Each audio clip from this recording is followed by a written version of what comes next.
come November. We're not going to sit here and allow you to steal the country again. And you can whine and cry and throw your toys out of the pram all you want, but we will never again allow an election to be stolen. I'm old enough to remember when many Democrats were warning of this exact thing, Brianna. Now you have, Steve Bannon saying it. You have Trump saying he wants to federalize elections. He wants federal agents to count votes. What are we to make of all of this?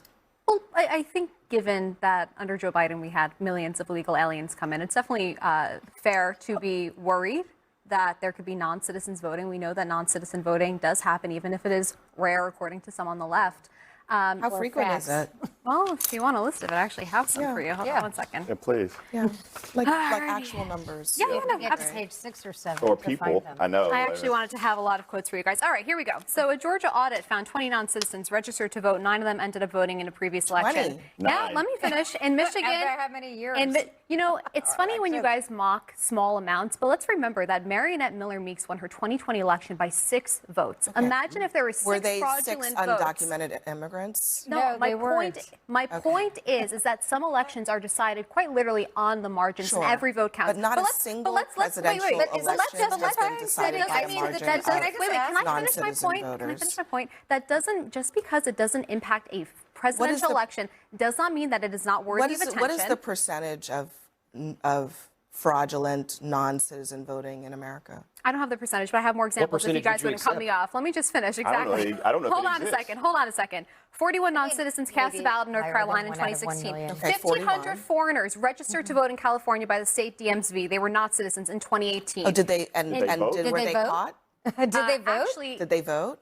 They're just registered to vote. That doesn't mean they vote. As a non-citizen is legal. So, 18 U.S. Code Section 1015 subsection F says that anyone who knowingly makes a false statement when registering to vote can get jail time. Here's the thing. I wanted you to go through it because I think it illustrates in and of itself how actually incredibly rare this is. And even when, the Heritage Foundation went looking for non-citizens voting over the course of 10 plus years, they found 77 cases, actually more than 10 years, about 24 years. They found 77 instances of non-voters voting, and they went looking, okay? So listen, if this were about people, non-citizens voting, maybe that's the case, then please help me explain why Trump is still obsessed with Georgia, where he was looking for 11,000 votes, where Georgia, they've got voter ID, they've got tough voting laws. Why is he saying that Georgia was a fraudulent state, that he actually won when he did not? Yeah, that's what he believes. I mean, he says the things that he believes, and obviously now there's a federal investigation going on. Is he right or is he wrong? I don't know. There's an investigation that a federal judge signed off on, so we'll find out. Scott, you don't know? Scott, you used to know. Yeah, you used to know. What are you asking him? Is he right or is he wrong about? About fraud in Georgia, whether he won or he lost Georgia. All the evidence we have right now is that Georgia was not fraudulent. However, my point was that a federal judge just signed off on a warrant to go get evidence, and now there's an investigation going on. That was my point. Well, to Scott's point really quickly, we do have evidence in Georgia, and I know people don't want me to cite my own reporting, so I will cite the Atlanta Journal-Constitution because it is left-wing.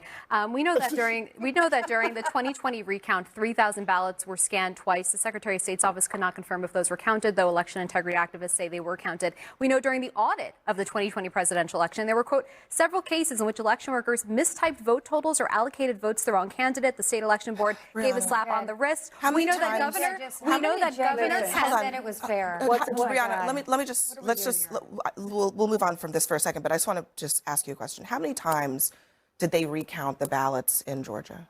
I think it was 3. I think it was 6.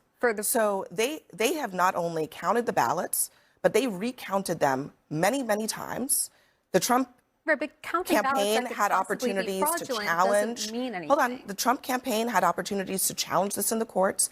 They lost. The governor, a Republican, said there was no fraud in the election. The lieutenant governor said a Republican said there was no fraud in the election. The Secretary of State, a Republican, said there was no fraud in the election. So I don't want people to come away from this exchange with with even the slightest inkling, despite what you are reading there, that there was any fraud? Because that has been completely Well, and wait, can I totally tell you what it is, though? Can I Can I tell you what it is? Wait, Let me tell you what it is. Okay, you're not gonna let me respond. Well, let me also respond. Not too sorry. The AJC is not a left-wing rag. In fact, Greg please. Bluestein, who's their national political reporter, is just an awesome journalist, and that just has to be said because local journalism is like really what we have going for us in this country. That's just a side note, a point of personal privilege. What we're seeing right now is fascism. We're seeing fascism at play. What we're doing is we're seeing somebody who is the head of a party that is just magnanimous, and people are gravitating towards him. He's using military in the streets like fascists do.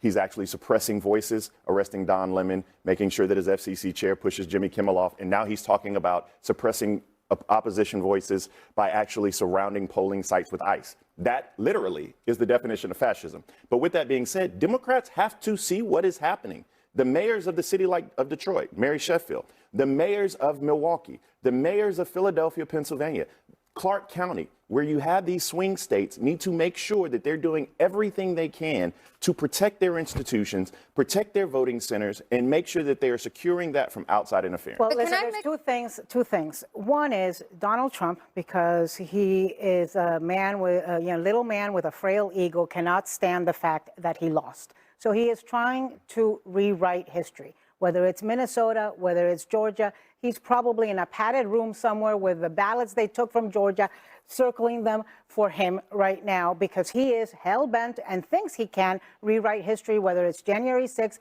whether it's the election. He can't stand the idea that his obituary is going to say that he lost in 2020, in the same way he can't stand having lost the Nobel Peace Prize. And the second thing is they are afraid of losing in the midterms. That's why they are trying to change the voting maps, the districting. That's why they are trying to scare people. My prediction is that these threats are going to piss people off, piss voters off, and more people are going to show up to vote because they will not let themselves be intimidated and frightened by this thug. I don't think it's an accident that Republicans lost a race in Texas by 30 points. It swung 30 points away from them. They lost it by 15. It had been 15 points gain. They lost Latinos, et cetera. And a few days later, Donald Trump is talking about nationalizing our elections. Now, I don't know why anyone's listening to Steve Bannon, given his latest forays in the Epstein files, but we should listen to Donald Trump.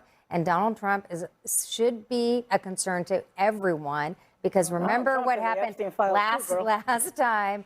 Everyone said, don't worry what he says. And then we had the insurrection on January 6th. All right, next for us, tempers, shouting matches, and insults.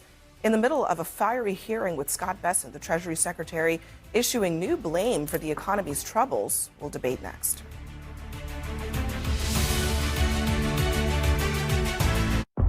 This is